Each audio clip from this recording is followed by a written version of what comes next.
Farid Ahmed's words of forgiveness were heard around the world following a terror attack in Christchurch, New Zealand. I want a heart that will be full of love and will forgive lavishly. Farid's wife Husna was among 51 Muslims massacred as they worshipped at 2 city mosques.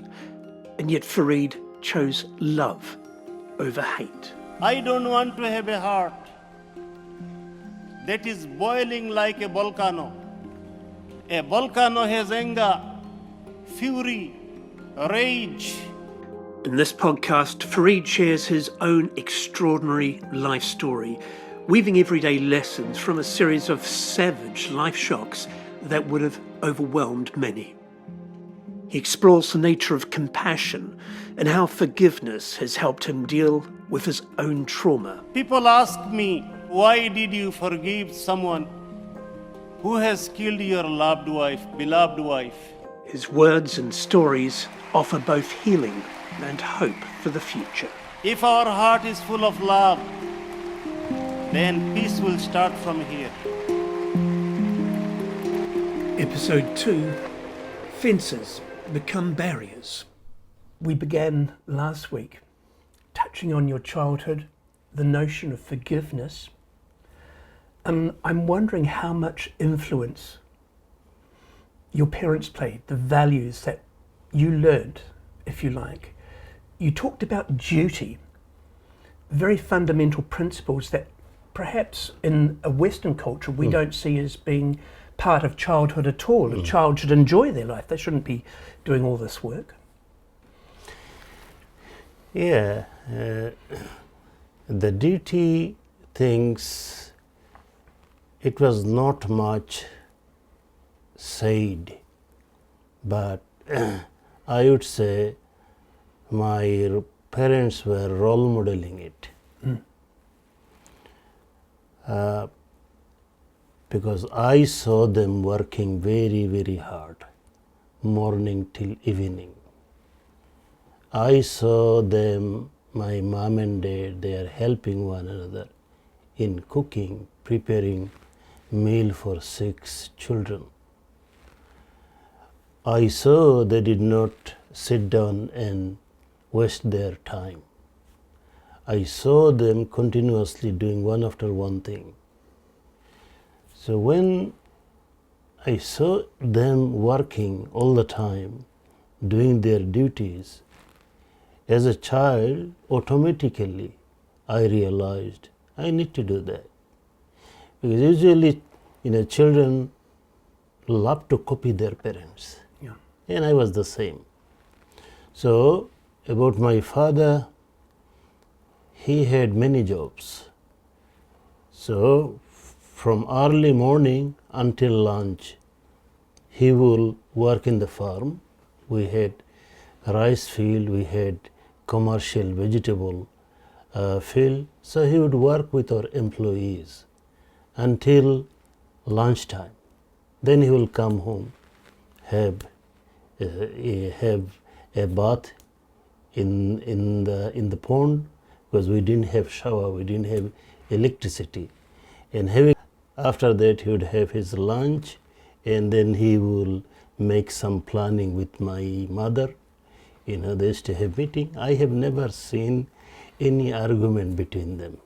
That was the nicest thing I enjoyed. I saw harmony.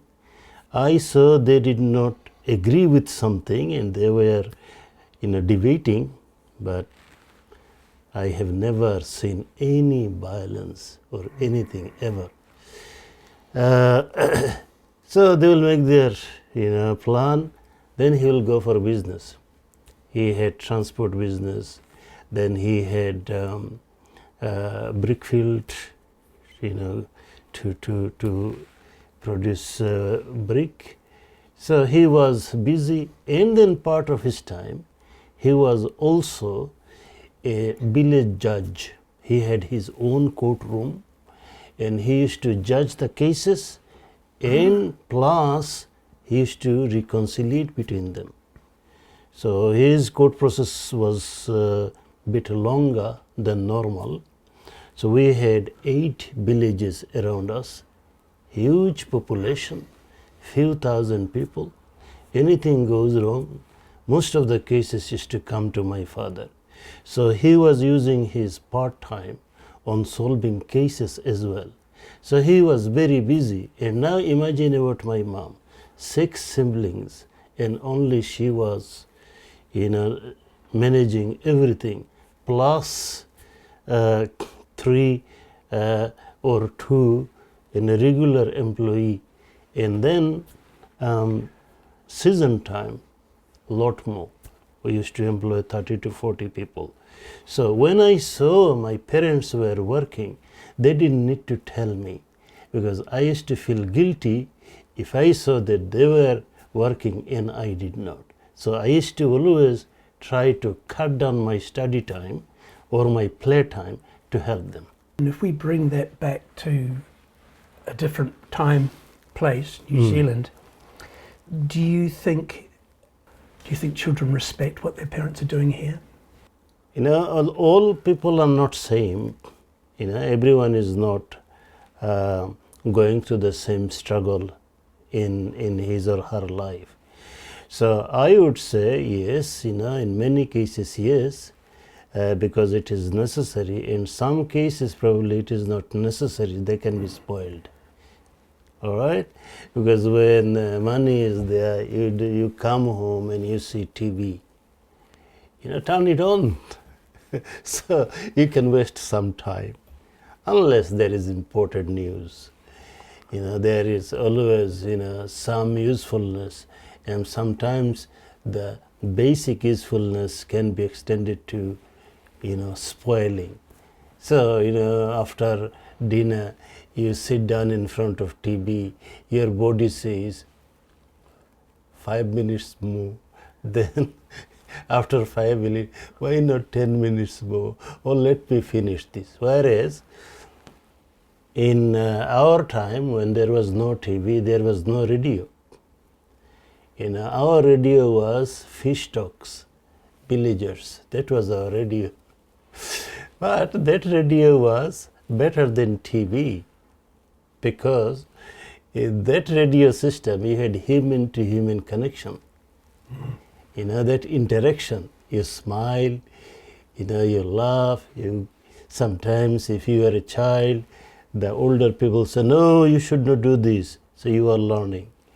But TV never advises us, should do this or should not do this. And then also, you make other people smile because you are also talking, communicating. So we used to make one another day.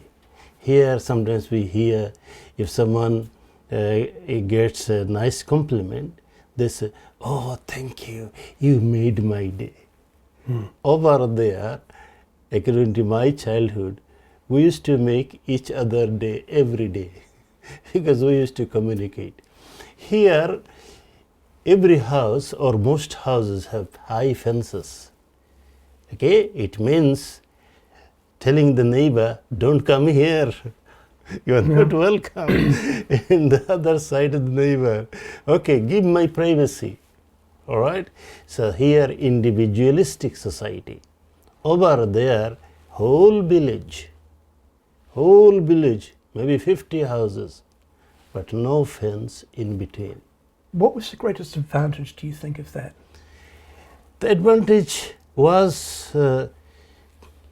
coming to the common ground, the human unity, and also the compassion. So here fence is a barrier. It is a psychological barrier as well, not just physical.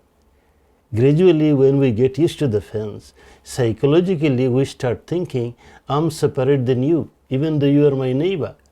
Over there, no fence. It means anytime you are welcome to come, and that happens. Soon after the school, for example, 32 children, they were regular, kids. They used to come to our yard. We had long yard, and that was our soccer field, mini soccer field, or badminton, or hadudu. Hadudu is our national play. So ha do do. So they are playing. So imagine when they are coming together, they are creating bonds, friendship. Yes, time to time, they are fighting with one another, but beside it there is also reconciliation process. So they are constantly learning to be one, to function like one, to help one another. And if one person is sick, the entire village is there to take care. If one person is dead, within few minutes the entire village is here. Everyone is saying, what can I do? And everyone is trying to comfort the grieving family. For 3 days, it is compulsory for 3 days that other family would say to the grieving family, you don't need to cook anything. At least for 3 days, it is our duty. We will provide food for you. So you can see, that kind of, everything is there. Compassion is there. Coming together is there. Looking after the common ground is there. Fighting is there. Solution is also there.